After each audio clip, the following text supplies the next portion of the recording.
अहम खबर आपको देंगे। वजीर आजम शहबाज शरीफ की ज़ेर सदारत वफाकी काबीना का इजलास। वफाकी काबीना का 2 निकाती एजेंडे पर गौर इस वक्त जारी है।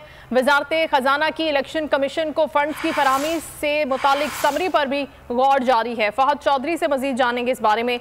जी फहद, आगाह कीजिएगा।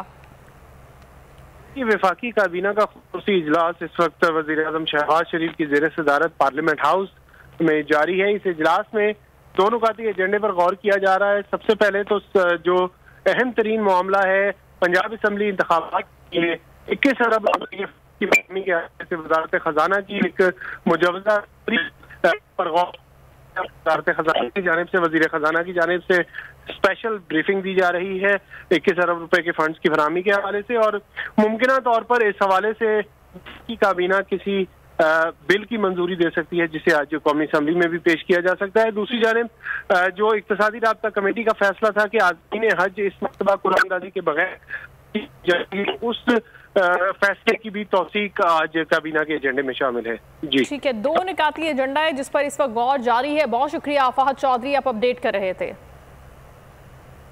अहम खबर आपको दे रहे हैं। वफाकी काबीना का यह अहम इजलास जारी है। 2 निकाती एजेंडा है आज के इस इजलास का।